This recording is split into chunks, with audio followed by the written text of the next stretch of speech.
Hello दोस्तों, आपके अपने चैनल एसजी नॉवल वर्ल्ड में आप सबका स्वागत है। ऐसे ही रोचक स्टोरी के लिए चैनल को सब्सक्राइब जरूर कर लीजिए। आइए अब एपिसोड कंटिन्यू करते हैं। Episode 61, be ready for tonight. Vihaan ये देखकर मुस्कुराया और उसने अपने कदम अनन्या की तरफ बढ़ाते हुए कहा, अपने छोटे से दिमाग पर ज्यादा जोर मत डालो। तुम इसके अलावा कुछ और सोच भी नहीं सकती। ये कहते हुए विहान अब अनन्या के सामने आकर खड़ा हो चुका था। अनन्या अचानक विहान को अपने सामने पाकर अपनी नजरें चुराने लगी थी। उसका दिमाग इस पल को ब्लैंक हो चुका था। विहान ने अचानक अनन्या का हाथ पकड़ा और उस अपने सीने पर रख लिया। अनन्या एकदम से चिहुक उठी। उसके गाल लाल होने लगी थी और उसे अपने अंदर एक बर्निंग सेंसेशन फील हो रही थी। उसे अपने हाथ पर विहान की ठंडी बॉडी का फील हो रहा था और उस पल को अनन्या जैसे विहान के चेहरे में खो चुकी थी। किसी वक्त उसने इस हैंडसम चेहरे से प्यार किया था, वो भी बेइंतहा प्यार। लेकिन अब क्या? अब वो सिर्फ और सिर्फ नफरत करती थी। प्यार तो उसका सालों पहले ही खत्म हो चुका था, जब उसने उसके साथ रात गुजारने के बाद उसे छोड़ दिया था। अनन्या ने विहान के सीने से अपना हाथ छुड़ाने की कोशिश करने लगी। विहान ने अनन्या के और करीब आते हुए कहा, how are you feeling baby? उद्धरण चिन्ह।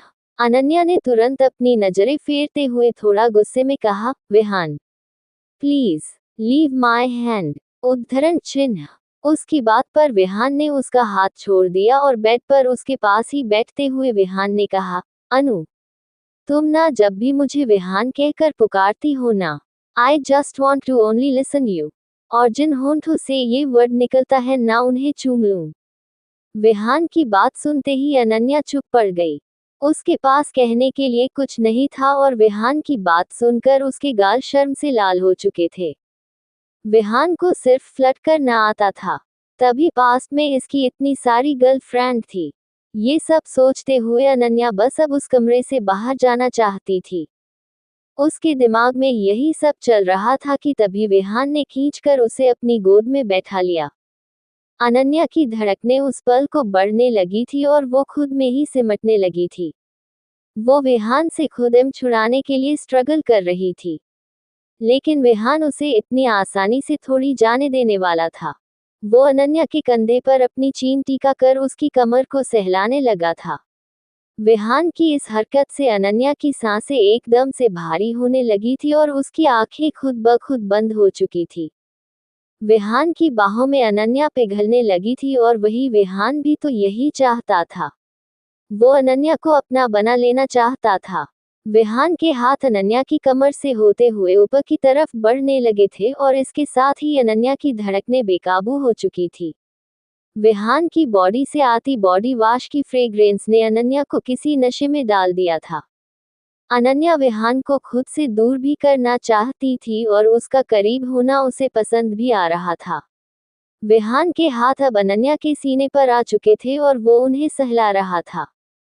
अनन्या ने गहरी सांस लेते हुए विहान के हाथ पर अपने हाथ रखे और उसके हाथों को खुद से दूर करने की कोशिश करते हुए कहा, आपकी ये सारी हरकतें मुझे आपसे नफरत करने पर मजबूर कर रही है। उद्धरण चिन्ह। विहान ने टेढ़ी स्माइल के साथ अनन्या के कान में फूंका और उसकी कमर को जकड़ते हुए कहा, अगर तुम मुझसे लाइफ टाइम नफरत ही करना चाहती हो तो कोई बात नहीं, लेकिन तुम्हें मेरी हरकतें तो अब जिंदगी भर बर्दाश्त करनी ही पड़ेगी।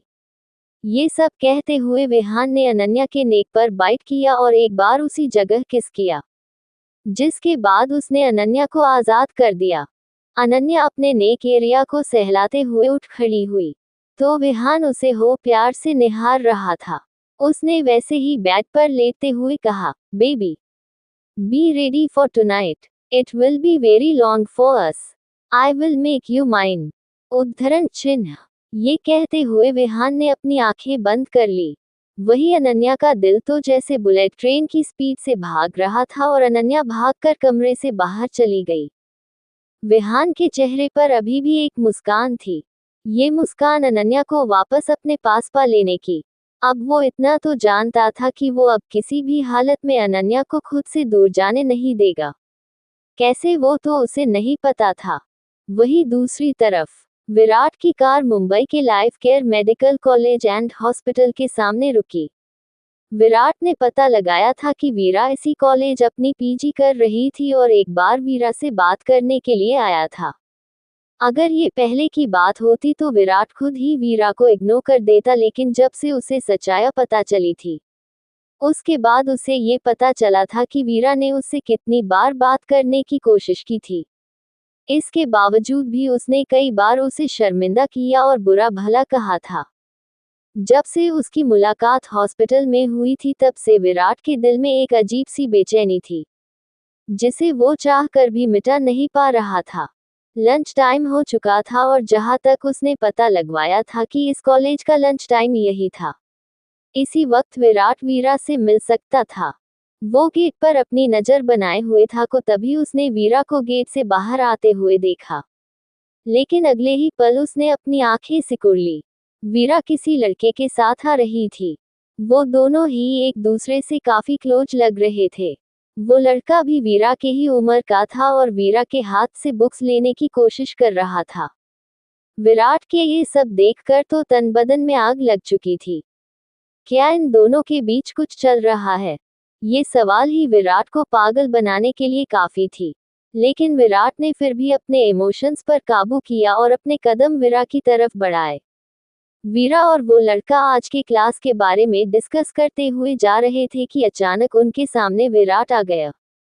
विराट को अपने सामने देखकर वीरा घबराने लगी, क्योंकि जब कभी वो उसके सामने जाया करती थी विराट उसे की इंसल्ट कर बगैर नहीं रह पाता था, और वो अपने नए कॉलेज में ये सब बिल्कुल नहीं चाहती थी। वही वीरा के दोस्त ने नीचे से ऊपर तक विराट को घूरते हुए कहा, कौन हो तुम और हमारा रास्ता रोककर क्यों खड़े हो? उद्धरण चिन्ह। उस लड़के के सिर्फ इतना पूछने भर से विराट को गुस्सा आ रहा था। विराट ने उसकी तरफ एक नजर उठाकर भी नहीं देखा और वीरा से कहा, वीरा, मुझे तुमसे कुछ जरूरी बात करनी है। इस खजूर को यहाँ से जाने के लिए कहो। उद्धरण चिन्ह। अपने लिए ऐसा सुनकर उस लड़के के तन बदन में आग लग चुकी थी, लेकिन वीरा के सामने अपना इंप्रेशन खराब न करने की वजह से वो चुपचाप था। उसने किसी जेंटलमैन की तरह वीरा से पूछा, वीरा तुम मुझे बताओ कि क्या ये तुम्हें परेशान कर रहा है? मेरे उनके एसीपी है और इसे अच्छा सबक सिखा देंगे। उद्धरण चिन्ह। उसकी इस बात पर वीरा ने अपनी नजरें उठाकर विराट को देखा, जिसकी आंखों में उसे गुस्सा नजर आ रहा था। ये देखकर उसने उस लड़के का हाथ पकड़ा और उसे समझाते हुए कहा, तुम जाओ, मैं आती हूँ। उद्धरण चिन्ह। उस लड़के ने भी वीरा के बात पर अपनी पलकें झपकाए और एक नजर हाथ को देखने के बाद वो अपना हाथ छुड़ाकर वहां से जा चुका था। वही विराट के तो जैसे तन बदन में आग लग चुकी थी उन दोनों की इतनी अच्छी बॉन्डिंग देखकर। Episode 62 just stay away from me. Veera ने उस लड़के के जाते ही एक नजर विराट की तरफ देखा, लेकिन आज उसके चेहरे पर ऐसे कोई भी इमोशन नहीं थे जैसे विराट को पहले दिखाई देते थे। पहले वीरा हमेशा ये चाहती थी कि विराट वापस उसकी लाइफ में आ जाए, क्योंकि उसने अपनी लाइफ में बहुत कुछ खोया था। लेकिन अब उसका विजन एकदम क्लियर हो चुका था। उसे अब बाकी किसी से भी कोई मतलब नहीं था। अगर उसे किसी चीज से मतलब था तो वो सिर्फ और सिर्फ अपने आप से। उसने खुद को इम्प्रूव करना शुरू कर दिया था और अपना सारा समय सिर्फ और सिर्फ अपने पढ़ाई पर और काम पर लगाना था। वही विराट को कुछ और ही लग रहा था और उसने तुरंत उस लड़के के जाते ही वीरा का हाथ पकड़ा और तुरंत पूछा, क्या वो लड़का तुम्हारा बॉयफ्रेंड है? उद्धरण चिन्ह। वीरा ने जब उसकी बात सुनी तो उसे हैरानी हुई। वही विराट को लग रहा था कि वीरा के ऐसे बिहेवियर के पीछे की वजह वो लड़का यानी कि वीरा का बॉयफ्रेंड है। वीरा ने एक नजर अपने हाथ को देखा जो कि विराट के हाथ में था। वहां पर काफी सारे लोग उन्हें देख रहे थे और वीरा बिल्कुल नहीं चाहती थी कि यहाँ पर कोई तमाशा हो। उसने तुरंत अपना हाथ छुड़ाया और विराट से थोड़ा सख्त आवाज में कहा, मिस्टर खन्ना, आपको जो कोई बात करनी है, आई थिंक वो आपको दूर रहकर बात करनी चाहिए। ये कहते हुए वीरा उसे घूर रही थी। वही वीरा की बात सुनकर विराट के दिल में एक टीस उठी। उसने तुरंत कहा, देखो वीरा, मुझे मेरी गलती का एहसास हो चुका है। मैं अब चेंज हो चुका हूँ। मुझे अब समझ आ गया है कि उन सब में तुम्हारा कोई हाथ नहीं था। विहान ने मुझे सब समझा दिया है। उद्धरण चिन्ह। विराट को लगा था कि विहान का नाम लेने से वीरा का दिल पिघल जाएगा, लेकिन हुआ इसका ठीक उल्टा। वीरा के चेहरे पर सख्त एक्सप्रेशन आ चुके थे और उसने तुरंत कहा, तो आपको विहान खुराना ने भेजा है? तो उनसे कह देना कि मैं उनकी ये चिकनी चुपड़ी बातों में आने वाली नहीं हूँ। और रही बात आपकी मिस्टर खन्ना, तो मुझे आपकी कोई जरूरत नहीं है। So just stay away from मी। इतना कहते हुए वीरा वहां से चली गई। वही विराट विहान और वीरा के बीच की टेंशन को कुछ समझ नहीं पाया कि आखिर वीरा विहान के नाम लेने पर इतना भड़क क्यों गई। उसने कुछ सोचते हुए अपने असिस्टेंट को कॉल किया और वीरा से रिलेटेड सारी बातें पता लगाने के लिए कहा। Episode 63 just feel me and Vihaan और वेद की बॉन्डिंग। वही दूसरी तरफ अनन्या वेद के साथ उसके कमरे में खेल रही थी और विहान उन दोनों को छोड़कर वहां से जा चुका था।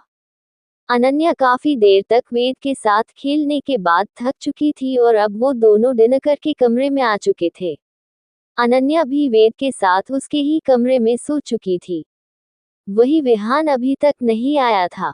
जब देर रात विहान वापस आया तो उसे घर के सर्वेंट से पता चला कि अनन्या और वेद दोनों ने ही डिनर कर लिया है। विहान ने ओके कहा और वहां से उसने अपने कदम अपने कमरे की तरफ बढ़ा दिए। जैसा कि उसने सोचा था, अनन्या कमरे में नहीं थी। वो फ्रेश हुआ और उसने वहां से अपने कदम वेद के कमरे की तरफ बढ़ा दिए। वेद का बेड काफी बड़ा था जिसमें अनन्या और वो एक दूसरे को हक करके सोए हुए थे। ये देखकर विहान मुस्कुराया और उसने कहा, क्या इस लड़की को ऐसा लगता है कि अगर ये वेद के साथ सोएगी तो मुझे अवॉइड कर सकती है? उद्धरण चिन्ह। ये कहते हुए विहान मुस्कुराया और अपने कदम कमरे के अंदर बढ़ाए। नीचे झुककर उसने आराम से अनन्या को उठाया और उसे लेकर अपने कमरे की तरफ बढ़ गया। थोड़ी देर बाद अनन्या की अचानक से नींद खुली तो अचानक उसकी आंखों के सामने विहान का चेहरा दिखाई दिया। उसका चेहरा विहान के बेहद करीब था। ये देखकर अनन्या की सांसें रुक गई। उसे ऐसा लग रहा था कि शायद वो अभी नींद में है। तभी उसे अपने होंठों पर किसी के छुवन का एहसास हुआ। विहान ने उसके होंठों पर हल्के से किस किया था और वो उससे अलग हुआ, लेकिन अभी भी वो उसके ऊपर ही झुका हुआ था। अनन्या अचानक से होश में आए और उसने तुरंत हड़बड़ाते हुए कहा, विहान ये आप? उद्धरण चिन्ह। उसने इतना ही कहा था कि विहान ने उसके होंठों पर अपनी उंगली रखकर सेडिक्टिव टोन में कहा, शश जस्ट फील मी। उद्धरण चिन्ह। ये कहते हुए विहान अब पूरी तरह से उसके ऊपर आ चुका था। विहान ने अपनी अपर बॉडी पर कुछ नहीं पहना हुआ था और उस हॉट एब्स अनन्या के आंखों के सामने थी। विहान ने उसकी नजरों को समझकर उसका हाथ पकड़ा और धीरे से पूछा, do you want to touch it? उद्धरण चिन्ह। अचानक अनन्या के गाल शर्म की वजह से लाल हो गए थे, लेकिन विहान किसी बेशर्म की तरह उससे बात कर रहा था। अनन्या ने अपना हाथ पीछे लेने चाहा, लेकिन अगले ही पल विहान ने उसका हाथ पकड़ा और अपने सीने पर रख दिया। अनन्या के गाल लाल हो चुके थे और वो अपना हाथ छुड़ाने की कोशिश करने लगी, लेकिन अगले ही पल विहान उसके ऊपर निढाल हो चुका था। ये देखकर अनन्या की सांसें उसके मुंह में आ गई थी। उसकी धड़कनें जरूरत से ज्यादा बढ़ गई थी क्योंकि विहान ने उसे कसकर अपनी बाहों में भर रखा था। अनन्या ने हिल डुल रही थी जिस वजह से विहान को उसके साथ वो सब करने का मन कर रहा था, लेकिन वो अनन्या के साथ इस वक्त कुछ भी ऐसा नहीं करना चाहता था जिससे अनन्या उससे और नाराज हो जाए। वो चाहता था कि उन दोनों के बीच जो कुछ हो वो दोनों के रजामंदी से हो।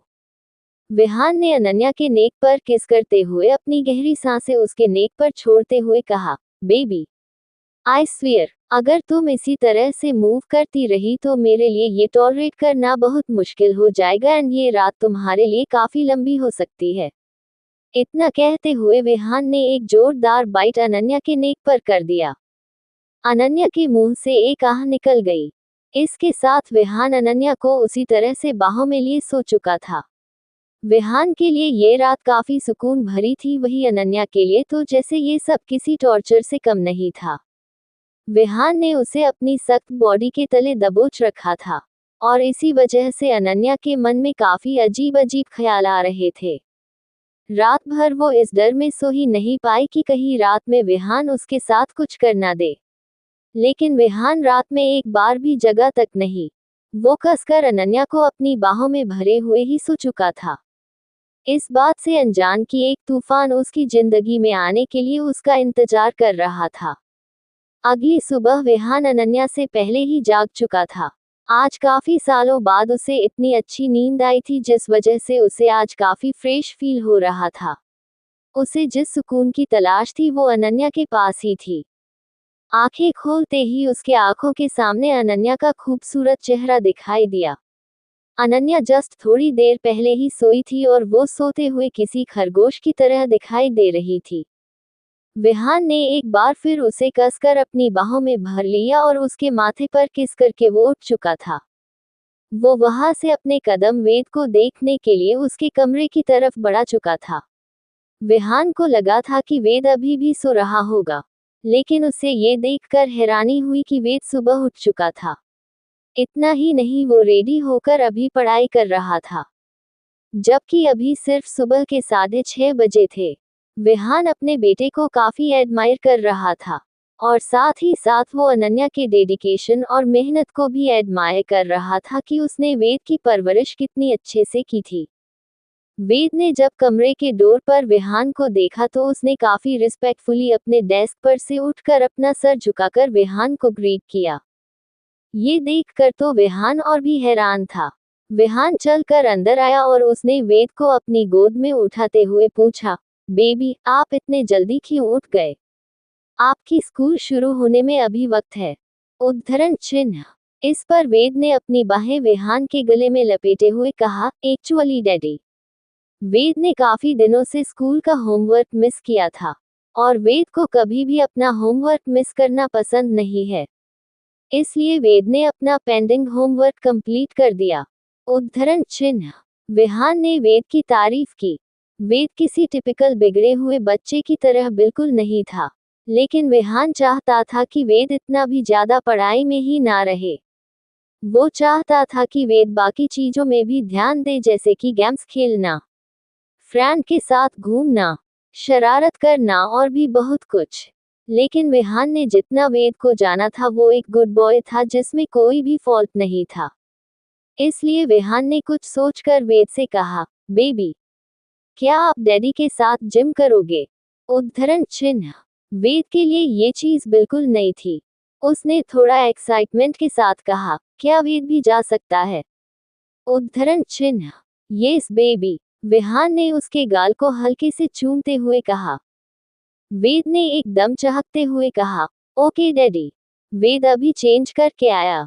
ये सुनकर विहान अपने आप को मुस्कुराने से रोक नहीं पाया और उसने उसी मुस्कुराहट के साथ कहा, बेबी, आपको चेंज करने की कोई जरूरत नहीं है। You are just perfect. उद्धरण चिन्ह। वेद अपनी आंखों में चमक लिए विहान की तरफ देखने लगा। विहान वेद को लेकर जिम की तरफ चल दिया। पहले तो वेद को लगा था कि उन दोनों को कहीं बाहर जाना पड़ेगा, लेकिन जब उसने मेंशन में बने जिम को देखा तो उसकी आंखों में एक अलग ही चमक आ गई। तभी अचानक उसे अनन्या की याद आए और उसने तुरंत पूछा, डैडी, वेद की मम्मा कहाँ पर है? वो लास्ट नाइट वेद के साथ ही सोई थी।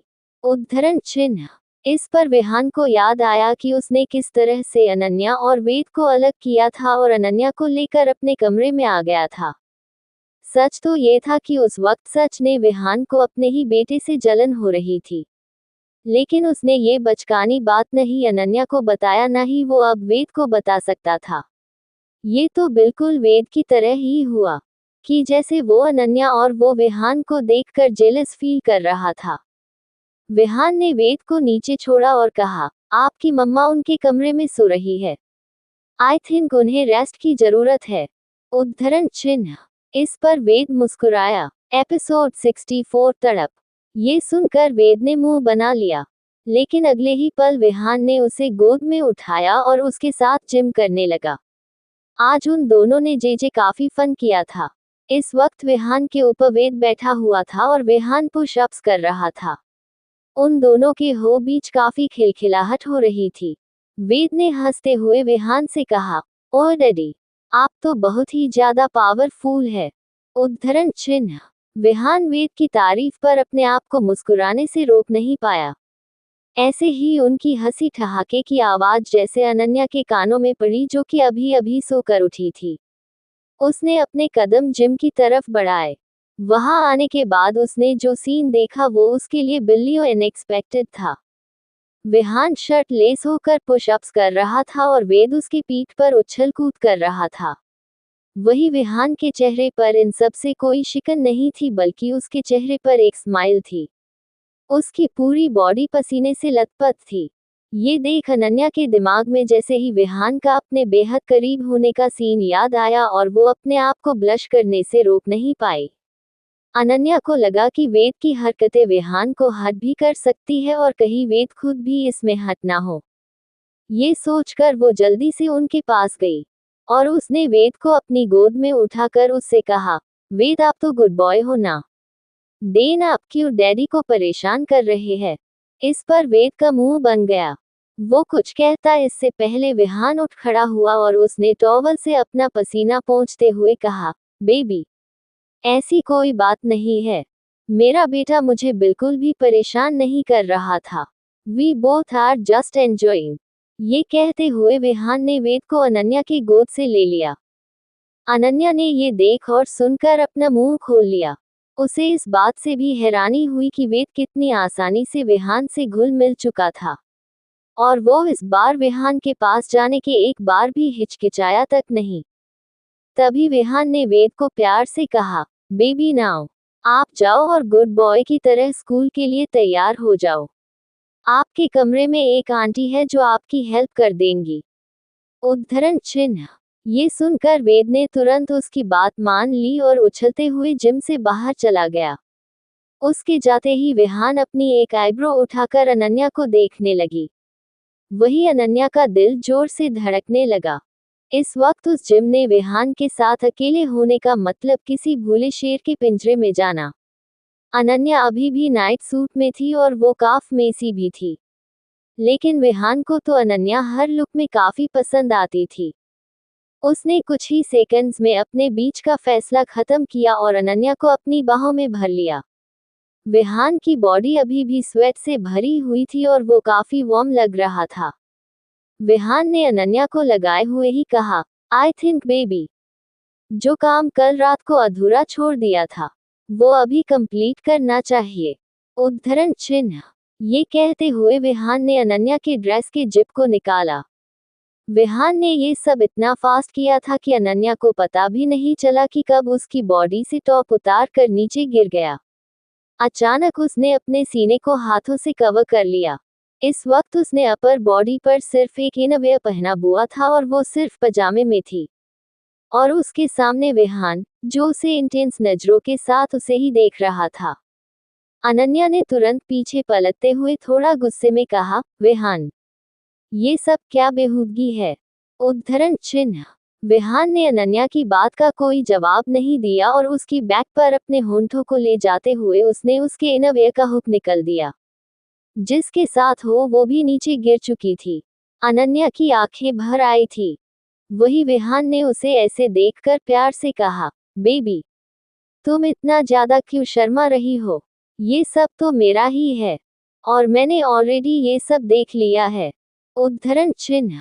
ये कहते हुए विहान ने अनन्या को पीछे से अपनी बाहों में भर रखा था और अपने एक हाथ से उसमें सीने को सहला रहा था। अनन्या को उसका यूं करीब आना गुस्सा दिला रहा था जिसमें उसकी कोई मर्जी नहीं थी, लेकिन इसके बावजूद भी उसे विहान करीबी पसंद भी आ रही थी। विहान ने अपने एक हाथ से अनन्या के कमर को सहलाया और कहा, तुम नहीं जानती हो बेबी, इतने सालों से तुम्हारे दूर रहा हूँ तो कितना ज्यादा तड़पा हूँ, और तुम हो कि मुझे अपने करीब ही आन नहीं देती हो। अब पता नहीं मैं और कब तक अपने आप को काबू में रख पाऊंगा, इसलिए जल्द से जल्द खुद को हर चीज के लिए प्रिपेयर कर लो। ये कहते हुए विहान अनन्या के नेकी पर स्मूच कर रहा था। जिससे वहां पर हिकीच बन रहे थे। विहान का अपने आप पर बिल्कुल भी काबू नहीं है। विहान ने अनन्या को वापस पलट दिया और अनन्या के होंठों को छूते हुए कहा, बेबी, बहुत तड़पते हैं ये होंठ तुम्हारा दीदार करने के लिए, लेकिन जितनी बार भी उन्हें तुम्हारे होंठ मिलते हैं, हर बार इनकी प्यास बढ़ती ही जाती है। क्या करूं कमबख्त, ये भी बेवफा है मुझसे। ये कहते हुए विहान बार बार अनन्या के होंठों को छू रहा था और उसके हाथ भी अनन्या को यहाँ वहां पर छू रहे थे। अनन्या ने अपनी आंखें कसकर बंद की हुई थी और वो अपने आंसू को काबू में कर रही थी। एपिसोड 65, तुम मुझे इग्नोर करो, यह मुझे बिल्कुल भी पसंद नहीं है। उद्धरण चिन्ह। विहान ने अनन्या के होंठों को अपने होंठों में ले लिया था और उसे पैशन से किस कर रहा था। उसके वो अनन्या को गहराई से चूम रहा था और उसके हाथ अनन्या की पूरी बॉडी पर फेर रहे थे। अनन्या भले ही विहान का साथ नहीं दे रही थी, लेकिन वो उसे रोक भी नहीं रही थी। वो ये देखना चाहती थी कि आखिर विहान और कितना ज्यादा गिरना चाहता है। लगभग 10 मिनट तक किस करने के बाद विहान को एहसास हुआ कि कोई उनकी तरफ आ रहा है। उसने जल्दी से रिमोट कंट्रोल से जिम के डोर को लॉक किया और पीछे पलटते हुए कहा, ओह सॉरी, तुम्हें बताए बिना मैं बहक गया था। You can change. उद्धरण चिन्ह। ये कहते हुए विहान उसकी तरफ बिल्कुल भी नहीं देख रहा था। वही अनन्या को लगा था कि विहान शायद आज अपनी हद पार करेगा, लेकिन ऐसा कुछ नहीं हुआ। ये जानकर उसे अच्छा लगा। उसने तुरंत अपने कपड़े पहन लिए। अब तक विहान वहां से अपने कमरे में जा चुका था। अनन्या जैसे ही जिम से निकलकर मेन हॉल के पास आई तो उसने पाया कि वहां पर कार्तिक है। कार्तिक को अनन्या ने ही कॉल करके बुलाया था, क्योंकि उसका लैपटॉप पर जरूरी सामान शर्मा हाउस पर ही रह गया था। कार्तिक ने अनन्या को उसका लैपटॉप और एक बैग थमाया और वह वहां पर ज्यादा देर रुके बिना निकल गया था। कार्तिक को अब इस बात की कंफर्मेशन थी कि अनन्या यहाँ पर आराम से है। अनन्या अपना लैपटॉप लेकर वापस कमरे में आई तो पाया कि विहान ऑफिस जाने के लिए तैयार हो रहा था। ये देखकर उसने कुछ नहीं कहा। उसे विहान से कोई बात नहीं करनी थी, लेकिन विहान कहाँ अनन्या से बात किए बिना चुप रहने वाला था। उसने अपने हाथ में टाई पकड़कर जानबूझकर अनन्या से कहा, बेबी, ये मुझसे बांध नहीं रहा है, विल यू हेल्प मी। उद्धरण चिन्ह। नहीं। विहान के इतने प्यार से कहने के बावजूद तो अनन्या ने सिर्फ इतना जवाब दिया।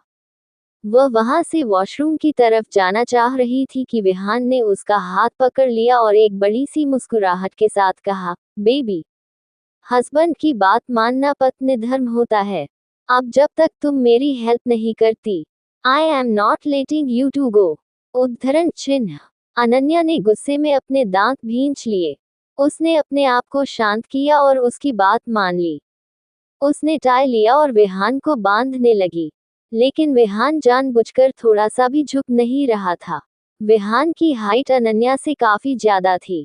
अन्य ने फाइनली इरिटेट होते हुए टाई को नीचे रखा और खुद भी नीचे बैठ गई। विहान के चेहरे पर एक हल्की सी स्माइल आ गई और उसने नीचे बैठते हुए अनन्या के गाल खींचकर कहा, ओके बेबी, मैं अब नहीं परेशान कर रहा, जल्दी से टाई बंध दो। उद्धरण चिन्ह। अनन्या ने टाई पहनाए और उसके बाद विहान की तरफ देखे बिना वह वॉशरूम के अंदर जाने लगी। ये देखकर विहान ने उसका हाथ पकड़ा और वो कुछ समझ पाती इससे पहले ही उसके होंठों को हल्का सा छू लिया। अनन्या तो अपनी जगह पर जम चुकी थी। विहान ने उसके गाल को थपथपा कर कहा, तुम मुझे इग्नोर करो, यह मुझे बिल्कुल भी पसंद नहीं है। उद्धरण चिन्ह। इतना कहने के बाद विहान कमरे से बाहर आया तो उसने देखा कि वेद तैयार होकर स्कूल यूनिफॉर्म में डाइनिंग टेबल पर बैठा हुआ था। वह इस वक्त काफी क्यूट लग रहा था। विहान ने उसके लिए जो केयरटेकर हायर की थी वह उसे ब्रेकफास्ट खिला रही थी और वेद नखरे कर रहा था।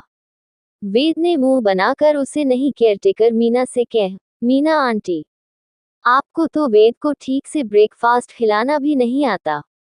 वेद की मम्मा वेद को काफी अच्छी तरह से ब्रेकफास्ट कराती है। उद्धरण चिन्ह। विहान ने जब ये सुन तो वह अपने आप को मुस्कुराने से रोक नहीं पाया और वह जल्दी से वेद के पास आ गया। वेद ने विहान को मुस्कुराकर गुड मॉर्निंग कहा। विहान ने उस केयर टेकर को वहां से जाने के लिए कहा और वह खुद उसकी जगह पर बैठ गया। विहान ने मुस्कुराकर कहा, तो आपको लगता है कि मीना आंटी आपको ठीक से ब्रेकफास्ट नहीं करा सकती? उद्धरण चिन्ह। उसकी बातों पर वेद ने ड्रामा करते हुए कहा, ओह डैडी, आप तो ठीक से बात को समझते ही नहीं हो। वेद ने ये थोड़ी कहा कि मीना आंटी वेद को ब्रेकफास्ट नहीं करा सकती। वेद ने तो ये कहा कि वेद की मम्मा उसे काफी अच्छी तरह से ब्रेकफास्ट खिलाती है। उद्धरण चिन्ह। विहान अपनी इंटेलिजेंट बेटे की तारीफ करने से खुद को रोक नहीं पाया। विहान ने वेद को उठाकर टेबल पर बैठाया और उसकी तरफ देखते हुए प्यार से कहा, ओके देन आज आपको आपके डैडी ब्रेकफास्ट खिलाएंगे। उद्धरण चिन्ह। विहान की बात सुनकर वेद खुश हो गया और विहान उसे खिलाने लगा था। थोड़ी ही देर में वेद का पेट भर गया और उसने विहान को और खिलाने से मना कर दिया। तभी इस वक्त अनन्या भी कमरे से बाहर आए और उसने जब उन दोनों को ऐसे देखा तो एक बार फिर वह हैरान रह गई। विहान ने वेद को टेबल पर से नीचे उतरा तो उसने आकर अनन्या के पैरों से लिपटे हुए कहा, गुड मॉर्निंग मम्मी। आज आपको पता है डैडी ने वेद को ब्रेकफास्ट खिलाया। उद्धरण चिन्ह। वेद की बात पर अनन्या अपने चेहरे पर नकली मुस्कुराहट लाते हुए उसकी बात सुनाने लगी, जो कि विहान भली भांति समझ रहा था। लेकिन उसने उन दोनों में से किसी को कुछ नहीं कहा और वह चुपचाप ब्रेकफास्ट करने लगा।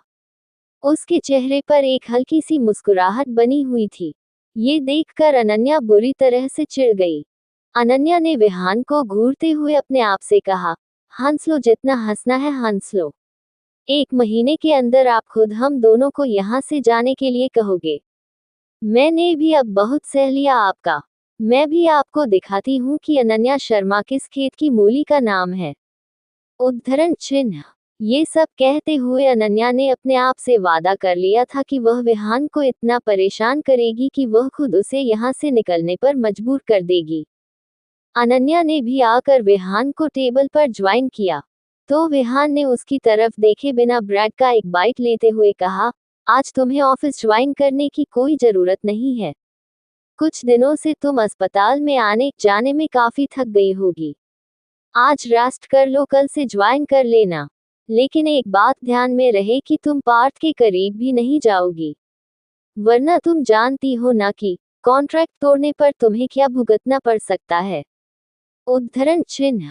अनन्या ने अपने हाथ में कसकर फोक को पकड़ लिया और अपने दांत चबाते हुए कहा, yes mister Khurana, I know. उद्धरण चिन्ह। विहान ने एक हल्की सी स्माइल के साथ उसकी तरफ देखा और कहा, उस फोक को वापस रख दो वरना वह टूट जाएगा और तुम्हें चोट भी आ सकती है।